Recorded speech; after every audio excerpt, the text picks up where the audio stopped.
Well, hello there.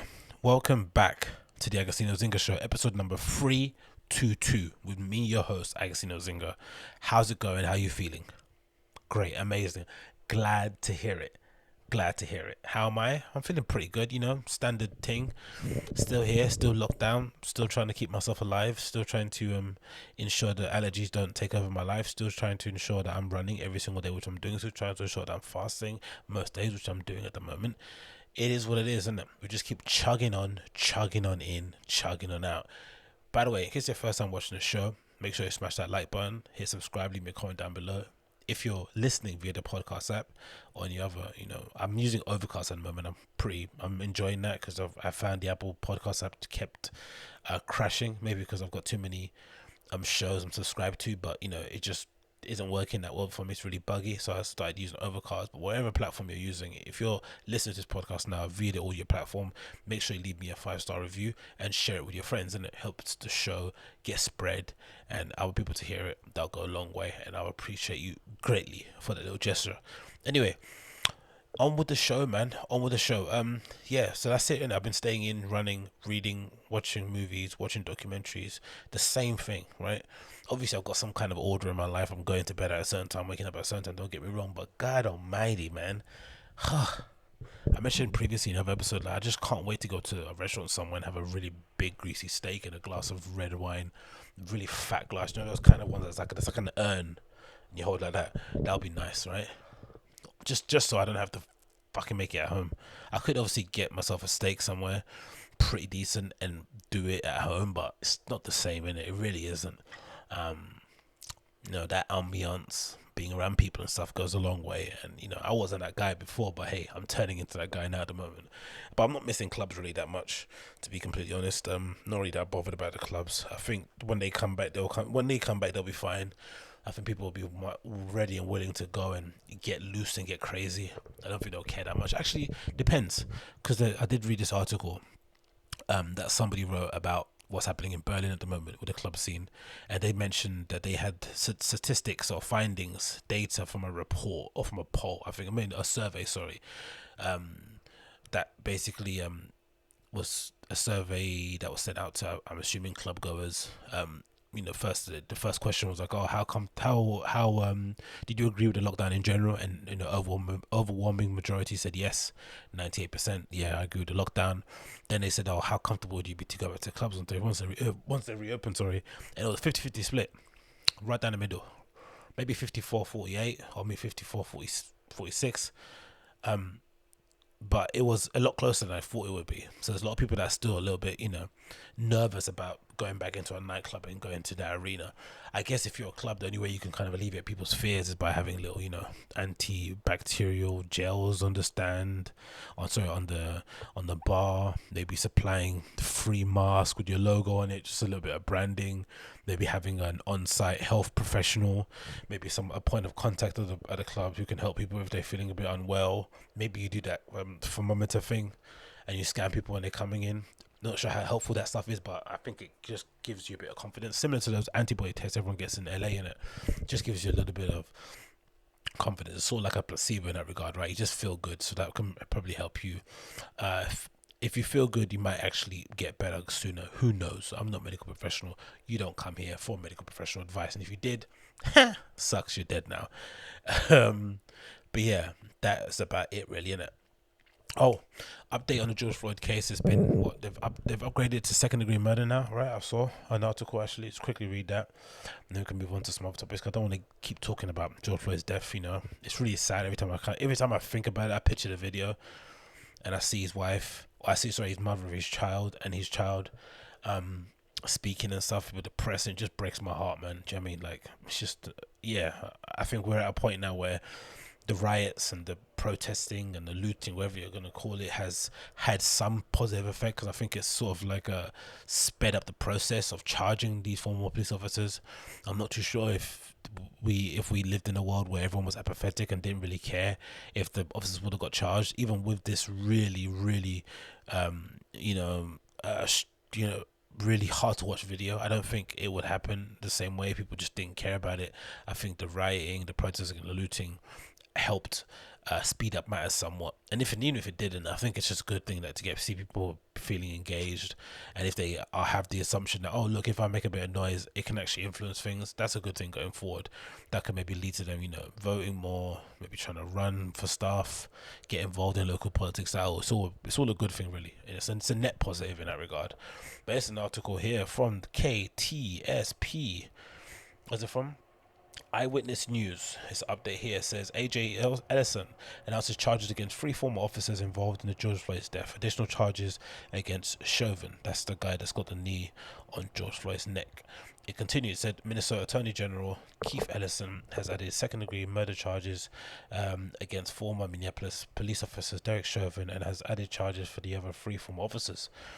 I think I mentioned this before, but it's really whoever did it, whoever decided to fire these police officers, not even, because I don't think they even had an investigation. Usually, it's like you get put on leave with pay, and then they kind of have an internal investigation, like with any place of work, right? If you do something bad on a job, you don't get fired straight away. They have to investigate it. But the fact that they went and just fired these guys straight off the bat without even investigating it says a lot, right? It was a real masterstroke, because I think that really, if the guy coming out, on the second day of riot saying, hey, we have additional information that shows officers didn't do anything wrong, if that helped to stoke the flames that I'm suggesting, I think it helped. It didn't really help the situation. It maybe, helped to kind of agitate people more.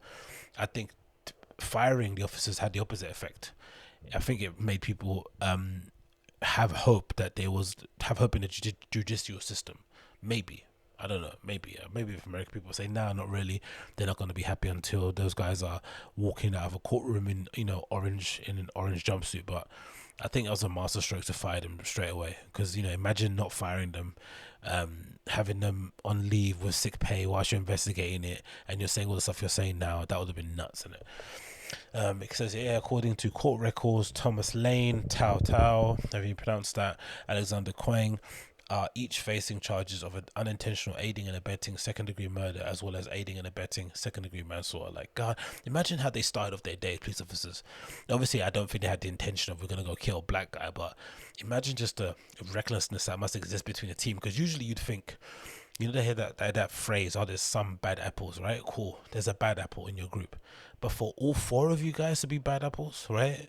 And to be just coincidentally, you're all in the same team, you're driving in the same car, you're on the same patrol. That is really insane, and it's so unlucky for George Floyd. He had to stumble across all four of them at the same time. Maybe if it was just one person amongst like a group of other three pretty decent cops, it wouldn't have got this far. But the fact that all the shitheads were together in a group, god damn it, man. Anyway, it says, it continues, I want to begin with a reminder that it says, I want to continue with a reminder, and that is that we're here today because George Floyd is not here. He should be here. He should be alive, but he's not, Ellison said, or announced additional charges. Very true. About 9 days ago, the world watched Floyd utter his last words, I can't breathe. God almighty. During a press conference, Ellison said he's confident in the prosecution, but recognizes that there are challenges when prosecuting police officers. The very fact that we've filed these charges means we believe in them. What I do not believe is that one successful prosecution can rectify the hurt and loss so many people feel. The solution to the pain will be slow. The solution to pain will be slow and difficult work. Constructing justice, fairness in our society. That work is work for all of us. Attorney Ben Crump, who's representing Floyd's family, also issued a statement following the news, said this is a significant step forward on the road to justice, and we are gratified. There's important action was brought before George Floyd's body was laid to rest. This is a source of peace for George's family in this painful time. Governor Tim Walz also issued a statement following the announcement and said the charges against Attorney General Keith Ellison today are a meaningful step towards justice for George Floyd, but we must also recognize that the anguish driving protests around the world is about more than one tragic incident. George Floyd's death is symptom of a disease. We will not wake up one day and have disease, systemic racism cured. This is one each of us will solve together, and we have hard work ahead. Right, they got pictures of all three of them there as well. God almighty, man. That is so wild, isn't it? Police officers just murdering somebody. Like if 2020 cannot get any more weirder, can it? So wild. But again, I'm happy that the George Floyd's family have some kind of level of closure. You know, they're probably gonna, it's not gonna be a fun trial. I'm assuming. I'm sure these police officers are gonna get a really solid defense attorney on board.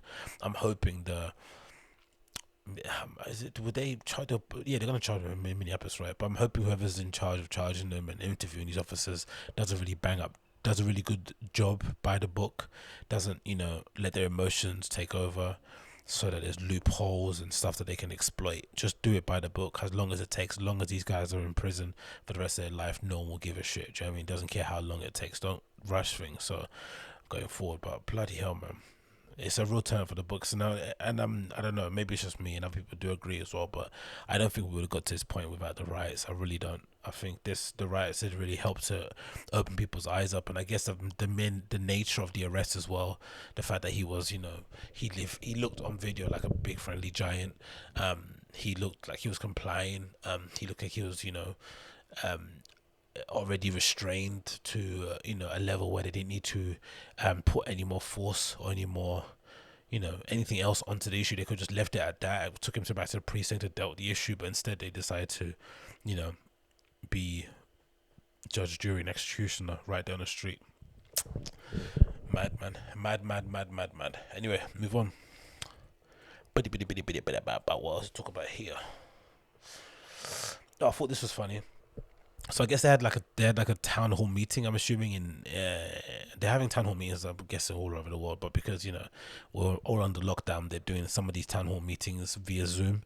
And some members of the public get to sit in and have their little minute where they can sort of like rant about whatever's going on in the community, raise an issue with I guess a local elected official or something along those lines, and somebody took the opportunity to rip into Chief Moore from the LAPD, who I think, why they say this, I guess because he had a bit of a shit response to the riots, or because he said something really wild. He might be the guy that told people that they can go and no, I think Chief Moore was the guy that said that the looters and rioters were as responsible for George Floyd's death as the police officers were, right? I think he's the one that said that, and then he doubled down on it. Then he retracted the statement. Then he retracted it again. But look at the energy this guy had when he finally got a chance to speak to Chief Moore via the town hall meeting. Let's get the video up now for you guys to hear it. It's literally right bang on a minute as well. Let's play it. Boom. Thank you. Jeremy Fresh, followed by Juan Ramirez. Hello, can you hear me? Hi, yes. Black Lives Matter, defund the police. I find it disgusting that the LAPD is slaughtering peaceful protesters on the street. I had two friends go to the protest in Beverly Hills a couple days ago, and the protest was peaceful until the police showed up with their excessive violent force, shooting rubber bullets and throwing tear gas. Is this what you think of protecting and serving? Because I think it's bullshit. Fuck you, Michael Moore. I refuse to call you an officer or a chief because you don't deserve those titles. You are a disgrace. Suck my dick and choke on it. I yield my time. Fuck you. God almighty, it's aggressive, isn't it? And look at Michael Moore's face as well there at the bottom. Look at him. It's just like, okay. I guess he's angry. Oh, that was incredible. Let's play that one again. I'm sorry. Ramirez.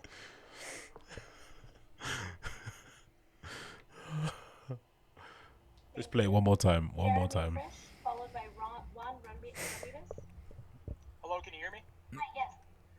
Black Lives Matter, defund the police. I 30 find it seconds, disgusting actually, that not the even a minute. LAPD is slaughtering peaceful protesters on the street. I had two friends go to the protest in Beverly Hills a couple days ago, and the protest was peaceful until the police showed up with their excessive violent force, shooting rubber bullets and throwing tear gas. Is this what you think of protecting and serving? Because I think it's bullshit. Fuck you, Michael Moore. I refuse to call you an officer or a chief because you don't deserve those titles. You are a disgrace. Suck my dick and choke on it. I yield my time. Fuck you. Thank you, Juan Ramirez. Insane, man. The energy, they're keeping that energy. It's just cool to see young people so motivated, or activated in this issue, right? They're just not having it, man. They're really not having it. They've had enough. Again, it must be partly due to the lockdown. People have gone crazy. Their entire lives have been, abruptly flipped upside down with little to no explanation. you know, especially explanations that make sense.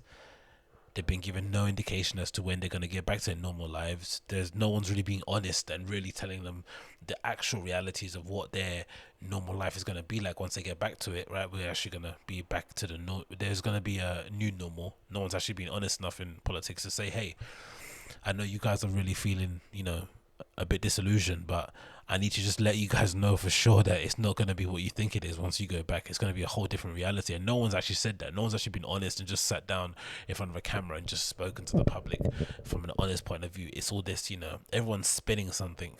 And it's really bizarre, isn't it? Because you'd think you want your legacy to be, oh, you steered your nation out of this nonsense and kind of got us back to some sort of level playing field, or, some sort of level of normality. But instead, everyone's so worried about not looking the bad guy, not making a mistake, not wanting to be remembered as like a virus war criminal or something.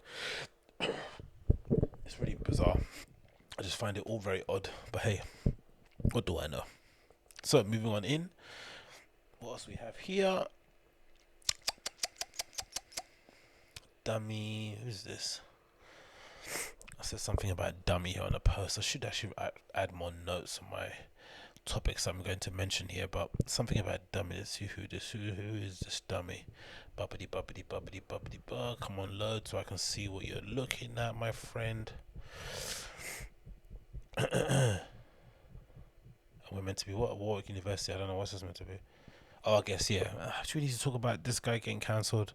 Probably not. I don't know. How do you approach this one without doxing people? It's not really doxing, is it? If everyone knows. Yeah, so I'm sure most people in the UK have seen these images of these kids that are from, where are they from? They're from Tyne and Wear. That's Newcastle, right? These kids doing this prank or trying to be funny and essentially doing the same pose as what the police officer did when they killed George Floyd, and it kind of went viral, and then everyone ended up doxing the kids, and now their life has been completely turned upside down. And thinking about it now, actually, I don't want to mention it. I don't want to put them on the screen. We know what the issue is there, and they were dumb, stupid kids that did a bit of a boo boo. I'm sure their family and friends aren't happy, and I'm sure they've probably learned a lesson. Probably not.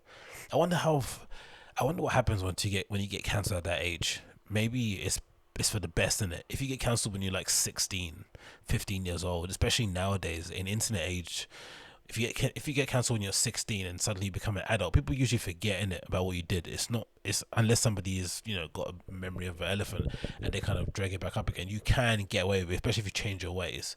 It feels like when you make any kind of oopsie in public and you get cancelled over the age of 21, it seems to just stick with you and you can't get it off. It's just impossible to kind of shake that shit off. Someone's always going to mention it. But if you're under 16, it probably helps. I don't know. But there's not a lot of under 16-year-olds that get cancelled on social media, I'd assume, because no one's really paying attention to their profiles, because guess what? They're under 16. Anyway, this is a funny one. Supposedly Boris Johnson thinks he did a good job with the coronavirus in the UK, which I'm still having problems kind of wrapping my head around. I think most people are in the same position, right? You have papers in the UK telling us that telling us to rescue our summer holidays, right? Welcoming the easing of the lockdown, encouraging people to go outside, like these little subliminal messages that have been put out there, especially by the Mirror, I'd say the Daily Mail, and maybe the Sun, right? They're the ones that are really pushing. All those kind of Brexit rags are the ones that are pushing this idea that we should be going about our normal everyday life, and they're also the people who have been the most who've been the most critical of the lockdown rules anyway to begin with, right? They don't think lockdown was they don't think the lockdown having us, but being locked down in general was a good idea. They think we should have gone about it in a different way. They don't really have any solutions, but people can say what they want to say. But I find this strange with Boris because he actually contracted coronavirus, right? During the early stages of our lockdown in the UK, and he was very cavalier about it all, right? He didn't really treat it that seriously. Famously had that speech where he said he was shaking everyone's hands in hospitals and hugging people, and he didn't care. And then he suddenly gets it to the point where, if you believe the articles in the paper, he was on death's door, right? They were making the necessary arrangements in case he did die, and I guess they only do that when they think you are going to die, right? So he was gravely, gravely ill. And for somebody that is, as physically unhealthy as he is, I'm assuming it was really touch and go. So to go through that and to still have this, I don't know, to still have this sort of like warped view about what's going on is really bizarre. You'd think he'd have like a come to Jesus moment, right? Or like being in that hospital.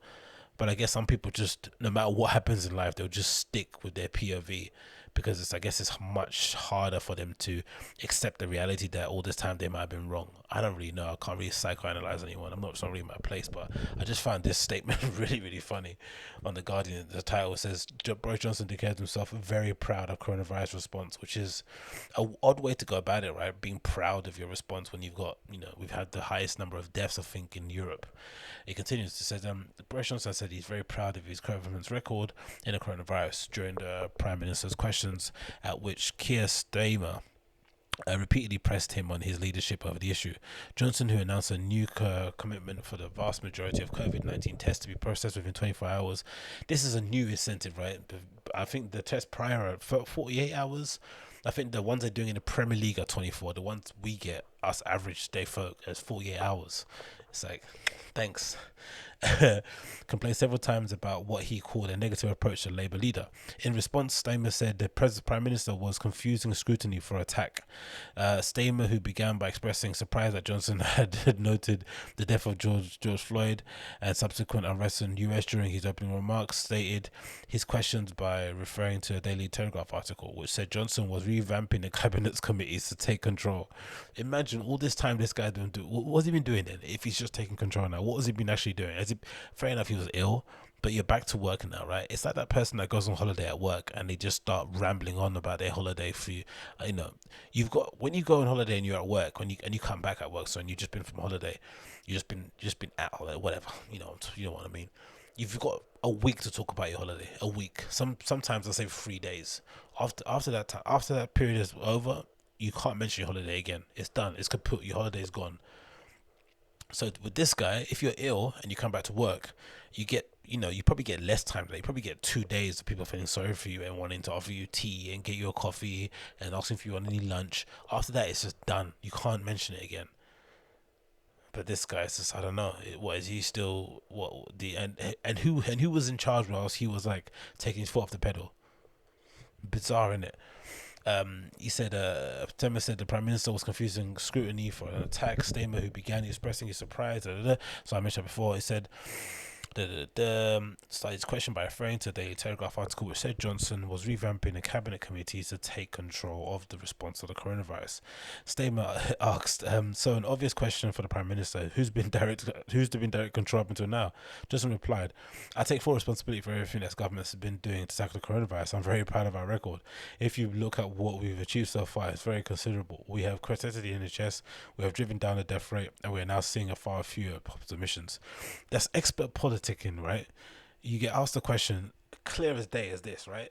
So an obvious question for the Prime Minister is who's been in direct control up until now, and then he answers it in the most about answering kind of way, right? In the generalities, right? Like, I take full responsibility.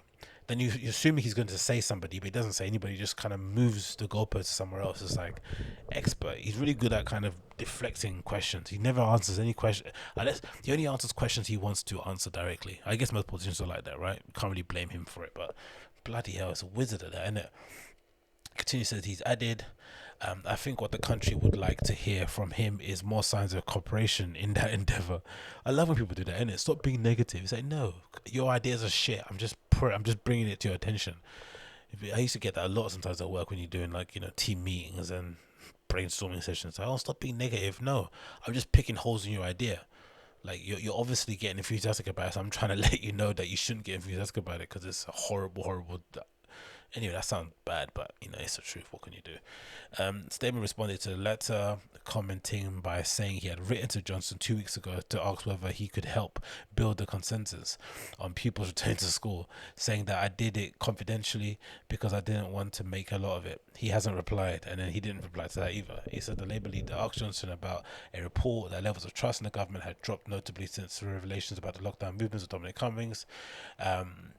and sometimes irritated sounding. Johnson said he was surprised at the statement's approach. He accused the Labour leader of being obtrusive and dismissing the efforts of people involved in track and trace. His attempts to distract the public from what's been going on successful. He said, I really do not see the purpose of this endless attacks on the public trust and the competence.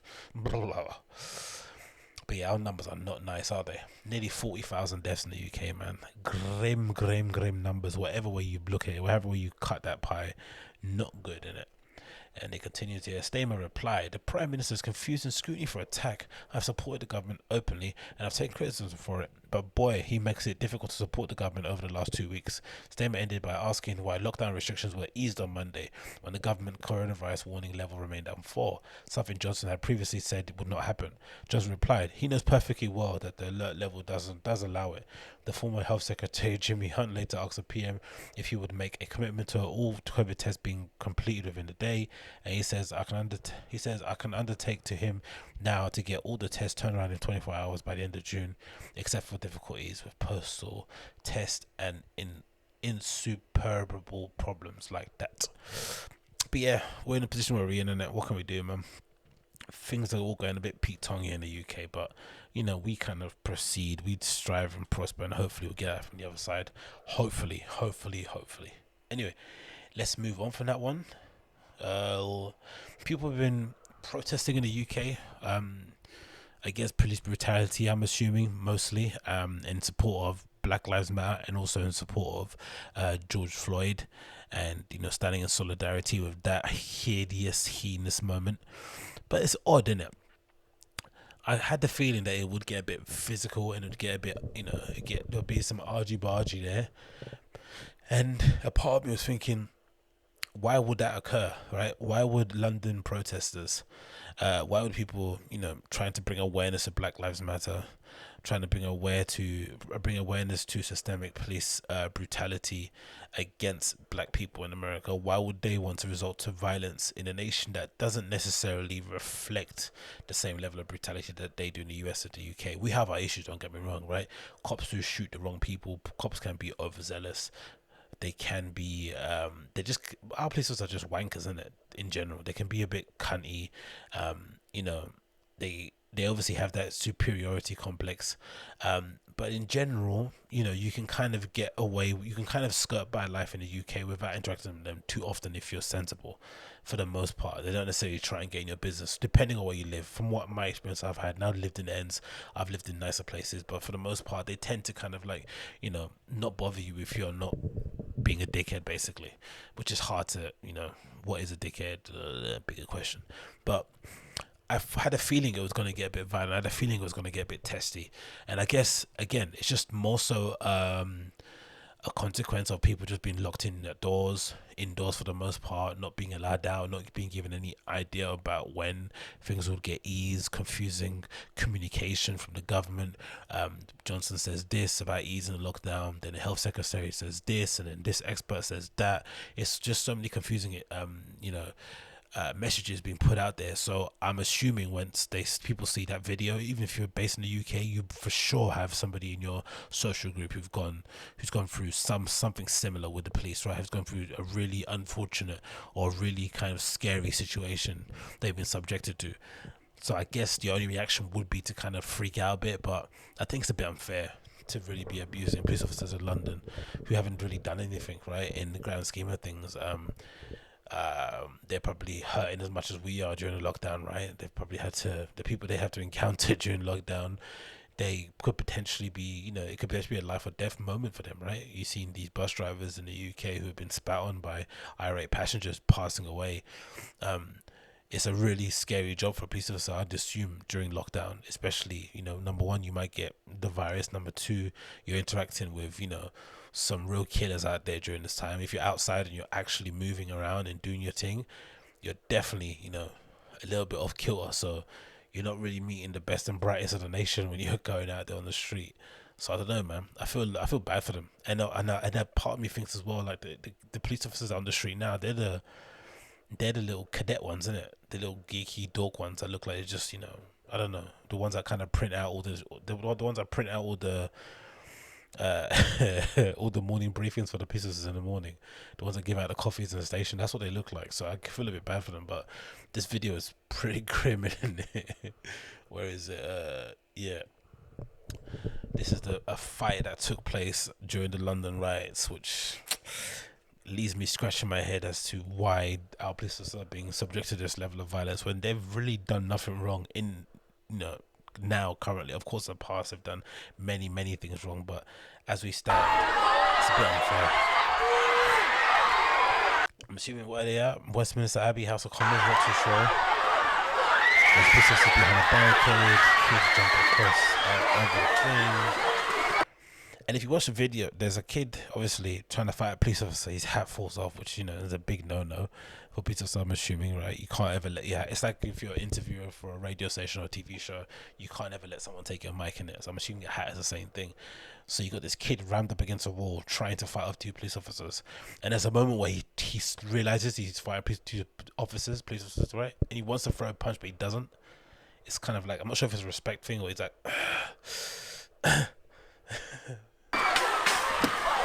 they continue. Some of his friends try and get involved, but they're not actually, you know, they're not really brave, not really gonna go for it, right? Look, there's so much room here. They can actually jump in and get involved in the action, but they're like, oh, this is tricky, innit? Because it's one thing getting a bit lippy with the police officers, the next thing punching one. Do you know what I mean? You're really committing to the cause in that regard. Like, the punching, wow. They're actually punching each other, man. This is madness. A black police officer here trying to calm people down by holding them back. They're still swinging. I don't even know what started it either. That's the thing that's questionable. What even started this? Like, why would they just start swinging? Punching again, throwing stuff, getting a baton out. The black guy that's fighting is in red. He's on the floor now. They're hitting him back again. Pushing him back. Pulling him back. Lucky, to be honest. That dude was in the crowd and then he got pulled back by police officers without getting arrested.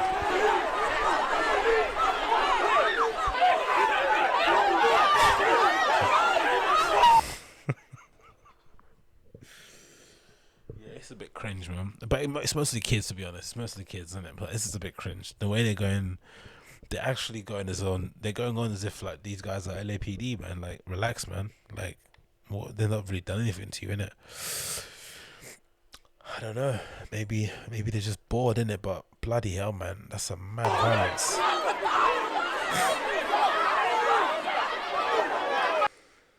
Let's hope when something actually happens, these kids keep the same energy in it, because this might actually lead to some level of change.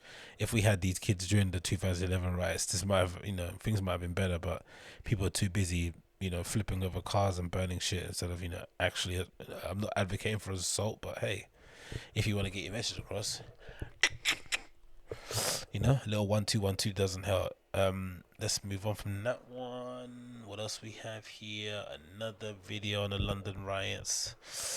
Actually, you know what? London riots were dead.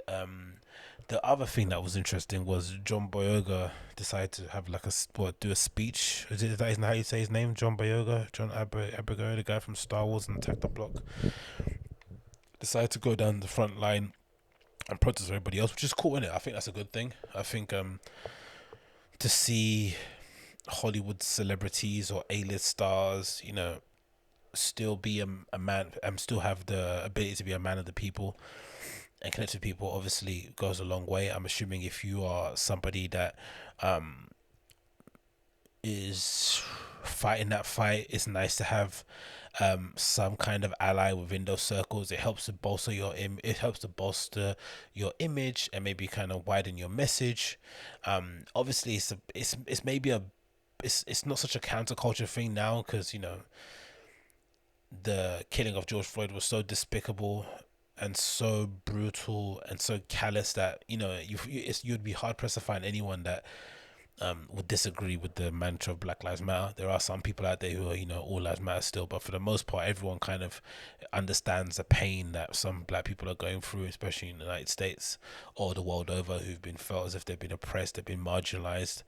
So it's good to have him, there kind of standing beside them. But let's not mistake it. It's not the bravest stance to make nowadays, is it really? If you're being honest, right? It's widely accepted. Corporations have basically jumped on it due to the blackout that happened the other day. Everyone's, hashtagging Black Lives Matter all over the place. It's not what it was a few years ago when Kaepernick was kneeling, right? Black Lives Matter was a really divisive thing to kind of throw out there. Even talking about police brutality was a real hot button topic, right? Like, what does that mean? Do you hate police? You don't want police? If someone's getting raped in your family, who do you call? All those dumb, nonsensical arguments. So I kind of felt as if like everyone kind of jumping over themselves to kind of give him a hand job because he decided to go to a protest was a little bit OTT. And then he's like crying and shit, and it's like, I don't know, man. I love the guy. He speaks really well, and I really appreciate how he gives it to the Star Wars fans, and he kind of says it as it is. But the crying on, again, maybe because it was a highly charged environment, everyone there's chanting, everyone's sharing stories and stuff, and you probably have to be there to see it. But I don't know, the crying in public like that, I just can't get down with. It's similar to like people that cry on camera, like when they get a selfie camera and start crying, or the kids in America now that have been hit with rubber bullets and they half their heads open and they're posting selfie videos of them on Instagram. It's like, what are you doing, man? You should be memorizing the person that did that to you and then coming back with a fucking with a Draco and killing him and his family. You shouldn't be posting pictures of yourself on social with your head half wide open hanging outside your head. That's not an achievement.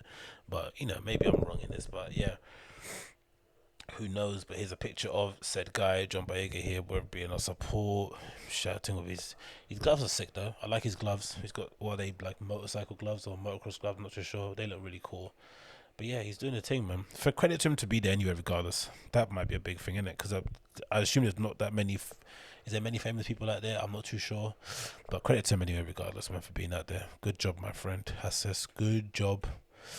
And hopefully it kind of galvanizes everybody around to fight that good fight. But don't cry like that in public. It's a bit weird. Anyway, we continue here. The first pub to open in London is going to be where? In Guernsey, right? And it looks as depressing as you'd imagine it to look post coronavirus lockdown. Now, I'm a firm believer in waiting until everything settles down and then going back out. I don't really care about heading out now. There's no need. Especially with the weather being as nice as it is, if you really do want to be and hang out with your friends, you can always rock up to a local park and chill and have a good time. You don't need to go to a pub, especially if they decide to enforce some strict social distancing measures in there. Part of the beauty of going to a pub is the fact that the carpet stinks of beer, you're all in close proximity to each other, you're sharing stories, cracking jokes. So if going to a pub requires you to keeping an arm's length to everybody around you, what's the fun in that? What is the fun in that? But let's read this article. This is from Business Matters. It says drinkers celebrating Guernsey as it becomes the first place in the British Isles to reopen pubs. The good old Golden Lion. No idea what that is. There's how many pubs in London are called the Golden Lion? And an abundance of them. Anyway, continuing to say, Guernsey has become the first place in the British Isles to reopen its pubs as the coronavirus lockdown slowly begins to wind down. Licensed premises throughout the Channel Islands started serving pints again this week in a taste of what's to come to the mainland next month. The lifting of the restrictions comes more than 2 months after the pub shut in March when the lockdown was announced. But Guernsey has now entered a phase 4 of its exit plan as it has reported no known COVID cases remaining. In addition to pubs, hairdressers, gyms, restaurants, cafes, museums, cinemas have also been allowed to welcome customers again. Wow, sick. Initially, pubs and bars are not serving meals. Were warned they would need to remain closed. So the pubs and bars not serving meals were warned that they would need to remain closed even when other businesses were reopened, but that continued closure now just applies to nightclubs. Okay, so if you want, I guess that happened in America too, right? You had to serve some food. You couldn't just have alcohol only. I wonder why that is. Maybe if you sell food, you are liable to more stringent health and safety measures. I don't know, maybe, I'm not sure. It continues here, it says, and with venues serving food reopening on Saturday, all pubs were allowed to follow suit on Monday. Some restrictions remain in force, with landlords told they must provide table service and record everyone who's been in there. Table service in the pub, wow, that's going to be a big one, isn't it? We hate table service in the UK, innit? Like, it's not really a thing. Have you ever been to a bar or a club in the UK where you've accidentally thought there was table service and you've abruptly been told by the barback or the bartender to go fuck yourself? It's really embarrassing if it happens to you. It happened to me a couple of times, especially when I'm like post a long trip from the States and you come back and you have that, in your head that you can get someone's attention, they can bring you a drink. It's like, nah, this ain't a cocktail bar, this is a spoons, mate.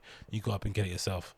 That's going to be a bit of a weird one, isn't it? Especially considering most pubs have probably let go of a few of their staff, innit?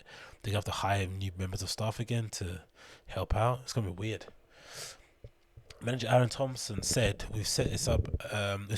We've set it up so all our tables are 1 meter apart. We've set out a flooring plan so people can queue easily, and we're going to be good doing obviously table service. We've done all the toilets so that they can be used safely and within distance, and we've done everything we can to make sure it's safe and easy for people to enjoy." So what they're gonna do in the toilets is just gonna all the urinals are gonna be taped up like one, so it's gonna be like a gap in between. That's gonna be weird, because for sure once people get smashed, there's gonna be somebody pissing through the tape and shit, which is even more disgusting. Jack Gervais Brazer, who owns the Golden Lion, said, "Not everything is possible, and we're going to be running a limited stock. We don't know how many people are going to be coming out." That's some really important thing in there. I think there's going to be a level of anxiety as well. So that in mind, we're doing what we can, doing what is feasible.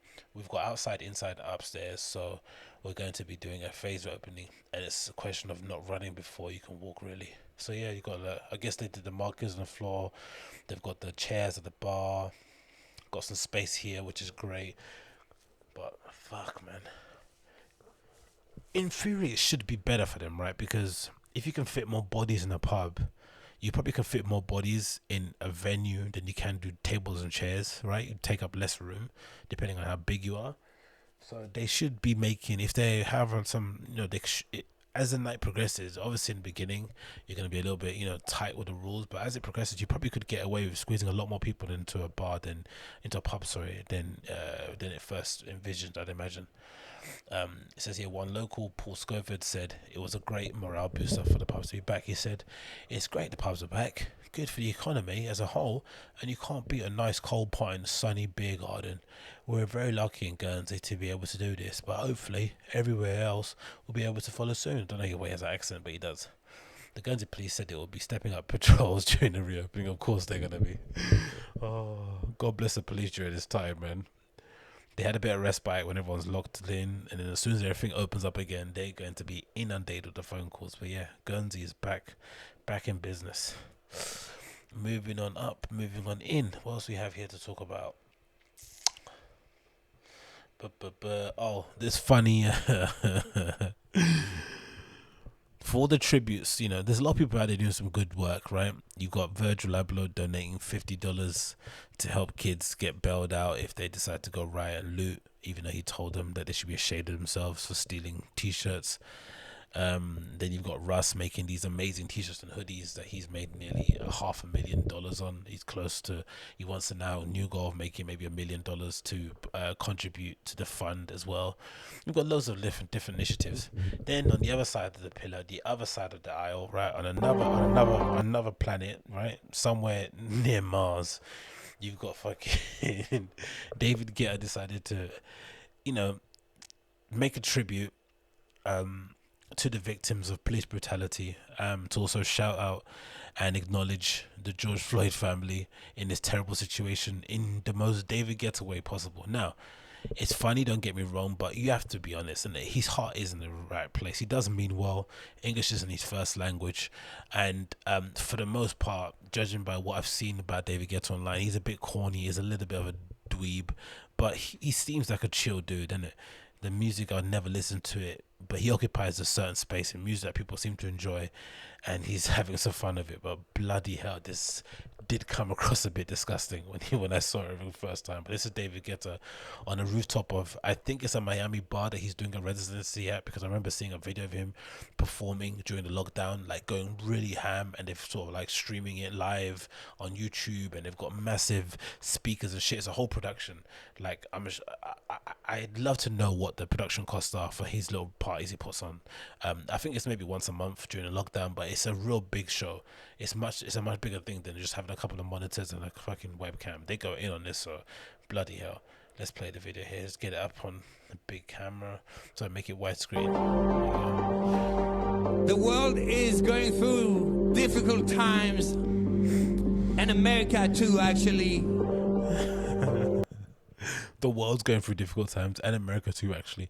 I think it's pretty sure it's just America that's going through a really fucked up time, and maybe by extension Hong Kong, and then maybe Venezuela, maybe Syria. Okay, cool. Maybe the world. So last night I knew we were gonna do this, and I made a special record. So this record is in honor of George Floyd. Did you forget his name? He had to read it off a screen. And I really hope we can see more unity and more peace when already things. I love how the cameraman decided to zoom in at this serious moment, right? Unity, more peace, and everything. And then you've got this nice bit of, this nice call to action here, right? Make a donation on davidguetta.com/donate. I wonder where those funds are going. What they pay? What those funds paying for? Like his new Celine jacket. These are so difficult. So shout out to his family. I shouldn't laugh, but fucking hell, shout out to his family. Like, what's more tone deaf? Virgil admonishing kids for wanting to steal coveted items that he helped to make coveted, or David Guetta saying shout out to his family, to the victims of police brutality? What's more? What requires less tact? Like I said, his heart's in the right place, but God Almighty, dude. And for sure, I'm gonna get copyright striked on this as well. But hey, who cares? But look at that production. Look at that production, right? I'm sorry I keep pausing the video, but look at this production. It's a minute long. I'll show it. I'll link it down below to push it yourself in full. But look at the production of the show. Is that Miami? Mate, I think it's Miami. But look at that. It's a stage, right, with this amazing screen thing on the side of the stage, LED lights, 3 cameramen. I think this guy, that guy, and whoever's operating the drone. We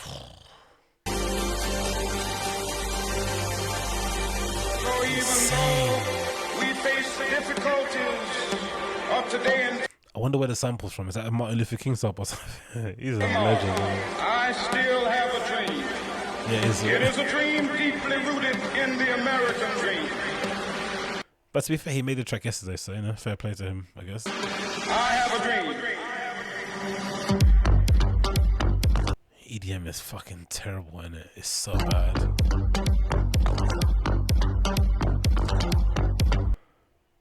Look at him looking at his friend saying, this is a sick track, innit? Someone died for this, bruv. This is sick, innit? It's like, what? Was it? Oh, they're raising funds then. What's this for? Matching partners, David Guetta United at Home fundraising live from New York. They raised $27,000 so far. Fair play, innit, right? Robert Perez, obviously. Of course, Robert Perez is raving to David Guetta, of course. I have a dream that one day this nation will rise up, live out the true meaning of its creed. We hold these truths to be self-evident, that all men are created. God almighty, man. Like, that's shocking, innit? Terrible music, but fair enough, innit? Like I said, his heart's in the right place. He does mean well, but oof. Okay, all right. I don't know what else to say on that one, innit? I'm lost for words, mate. Absolutely lost for words. Bloody hell. Imagine being part of his team and having to put together the press brief or press release for that track. Like, what do you say? inspired by the outbursts of riots across the United States that stemmed from the brutal killing of George Floyd, I've made this track with bidum bum bidum bum bum bidum bum bidum. Like, what? Guy's a madman, bruv. Legit madman. I swear to God. Talking about madmen and talking about people that don't know what the fuck they're doing, it's a really interesting article here that pops up on the BBC. First of all, I think it was trending for the best part of a day on Twitter. Kids decided to descend on Harlesden for a epic street party that saw over 500 people, supposedly, according to police reports. It's like, wow. I'm surprised we haven't seen more of these in the UK, especially, again, like I've said, I just can't imagine how boring it must be for somebody under the age of 21 to be indoors for a prolonged period of time during the lockdown. It must be one of the worst times ever, especially at home with your parents. It's like, usually you got a break, you can go to school, they go to work, there's some, you kind of pass each other by here and there, but to just be at home, even if you're on your own, but with family members, must be so horrible, especially if you've got stricter family members, right? Parents that don't actually let you go out. Or it may be even the opposite. If your family members, if your parents do let you go out and you just can't go out because no one else is allowed outside, that's even worse. But yeah, I'm shocked this hasn't happened sooner, to be honest. I really am. There's been some reports of some parties here and there, but a proper like rave or like a house party, you don't really hear many of them happening during the lockdown. People have been pretty well behaved, or I guess probably scared of any kind of consequences that might come their way as a result of putting on a party. That might be more apropos in it. But this is an article from BBC News that says here, Harlesden street party, 500 people broken up by police. Is an image of the kids at the flat, I guess, getting escorted at the venue. This is always the worst part of a house party, isn't it? When you get chucked down, you're on the street trying to look for another motive. It's like, oh man, you just got settled, you found your groove, you maybe caught a quick wine, you got a nice drink, you got a little buzz going, you know what I mean? You're ready to go, and then boom, they lock it off. It continues to say a street party involving 500 revelers. I love the word revelers. It's like bonk, isn't it? What? Breaking down lockdown rules in northwest London has broken up police by an early hours. I wonder how long they got to party before the police came. If they had a good, from like 9 p.m. onwards, and they came, like, let's say that's like 4 a.m. in the morning, that's a pretty good run. But if it just got started, I feel for them, man. It says here, videos on social media show hundreds of people gathering in Harlesden despite the COVID-19 social distancing rules. The Met Police said 5 people had been arrested at the event involving 500 people at the Church Road estate, which began on Tuesday night. Residents said the party continued into the early hours. Okay, so they had a good time. See, that's the thing. Maybe they just took the piss, innit? They could have just locked it off before the police come. But at that age, though, man, who's locking off raves? You know what I mean? Like, you got nowhere else to go. Usually when you leave a party, like, I'll go somewhere, I'll go to church. You got nowhere to go on a Tuesday evening during lockdown. You're not doing nothing. Residents said the party continued into the early hours. Clive McBride, who lives nearby, who's a snitch, and it said the last police van left his area about 4 a.m. Clive McBride snitching and fucking keeping score all the time and shit. What a dweeb. He said, yeah, people are dying of, is this what he said, Clive McBride? People are dying of COVID-19. Millions are in lockdown. The NHS is risking their lives every day. And what do Harlesden youth do? Throw block party after block party. Also, it's been happening on the regs then, yeah? I love how he says Harlesden youth. We're very politically correct in this country, innit? He didn't say those black kids, those coloured kids. He said Harlesden youth, which, give him ratings on that one. But imagine if you live in that area and they're throwing house party after house party. That must be a mad one, isn't it? McBride said many people were dancing, drinking in close proximity to one another. That's what a party is, mate, McBride. You might want to go to one, pal. He says at one point fireworks were set off at the party. These kids tore it up, didn't it? So the Met said 11 of these officers were assaulted and 7 received minor injuries when a small minority of partygoers refused to leave. That's the worst part of a house party, right? If you're throwing one and you have to get people out, and there's always a segment of the revelers that just don't want to go home, And that's the most awkward. I remember that being the most awkward thing when it came to house parties, especially when, you know, the local top boys or the local gangsters rolled in, and then you knew you were going to be have to you were the one that was designated to like get everybody out. You had to be like, hey, you man, you know, it's long in it, sorry man, you know, you had to kind of like come with your cap in hand, like, hey, you man, you know, isn't it? You know, isn't it? You got to lock yourself in it, but. You know, mumsy in it, mumsy. You got to like just, you got to throw your mum under the bus or something. Oh, lols. 5 arrests were made, 3 assaults, so one for a fray and 1 for apprehended. Sorry, continue here. What? 1 for attempted grievous bodily harm. What's attempted? You see, either you do it or you don't, innit? You can't attempt to grievously bodily harm somebody. It's in dangerous driving or remain in custody. The police took to Twitter to complain about the road breaking. One Twitter user said, Brent has most coronavirus cases in London. Here's Halsden having a huge block party. User telling and said, if you don't care about yourself, good for you, but at least think about others. Think about your parents. That's a weird sort of like rational. Don't people understand what people aren't honest in it? If I was these kids' ages, right, I would have probably went to his house party. I probably would have put an house party on myself if I could. My parents would never allowed it, right? They would have probably hung me out to dry. But it's not like such that much of a shocking thing. If you're under the age of 18 or 21, you're legitimately driving yourself up the wall. I know everyone else is, but just think about what it must be like to be like an 18-year-old at home now. Legitimately. And you can't go see your friends, right? It's not like you're at home and your parents just don't want to let you go out. You can't go and see your friends. Their parents' friends won't let you go see them. So you all have to coordinate this. I wonder what the lie was they all told. That's the thing I want to know. Like, how are they all allowed to go out at the same time? Because there's a lot of black kids out there, a lot. And if you know anything about black kids, you know the level of parenting, guidance and precautions varies a lot. It goes from the kid that their parents allowed to do anything to one someone allowed to do nothing. So I wonder how they got out of their house. That's the thing that I'm curious about. How did they actually get out? How did they manage to all gallivant together? The continuity here says, Chief Superintendent Roy Smith said, to the very small minority of those who chose to break the law last night and who were not from the local area, I'm clear you do not reflect the communities of Brent and will take appropriate action. Like what? What are you going to do, brother? Local residents should be reassured we'll be increasing our patrols in the area following the incident. And then, of course, we've got video footage of the actual incident itself, courtesy, I guess, from, who's that? Nines' Instagram. Come on, I City, big up Irish. Come on, block looking litty, yeah? Look like Arrow Road and I was a youth man to blood clot. Mantic. It's a lot of people, isn't it?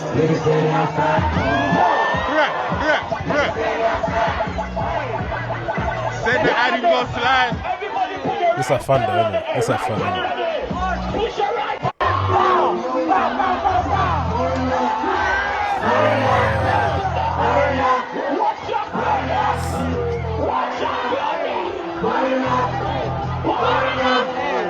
Limpy out here. Let them know that Northwest, baby. Let them know. Come on. Wow. Not a lot of dancing though, but it does look like fun. It's like a lot of fun. Look at that.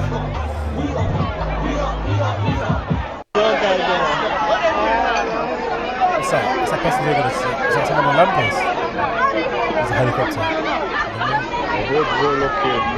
That is a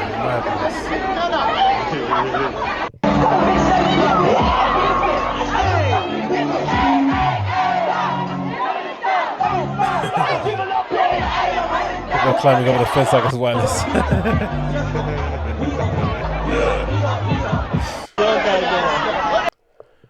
Okay, man. That looks like fun. I'm not gonna lie. That actually looks like fun. I think the police are being a bit over. No, I'm joking. Yeah, bloody hell. Imagine if you're a resident, it's been happening every week. Bloody hell. Imagine having to describe this over the phone as well and not try and sound racist. Like, can you describe the residents, what they look like? They're all wearing hoodies. You know what I mean? You have to use some just general terms and you don't want to get cancelled online. Making a phone call to a police officer. Oh, Jesus Christos, man. Madness. Absolute madness. But yeah, I guess everyone's alright and safe, innit? That's what matters. That's what matters. But yeah, you know what? That's an hour of the show, innit? I think, why not just move on then? That's the Agostinho Zinga Show, episode number 322. Thanks so much for tuning in, as per usual. If you want more information regarding myself, please check out my website down below, agostinhozinga.com. You can see my blog, my social media channels, contact me via email, all that good stuff is on there. If it's your first time watching via the YouTube, of course, smash that like button, hit subscribe, and I guess I'll see you guys again tomorrow for an episode of the show. Until then, take care, be safe, bye.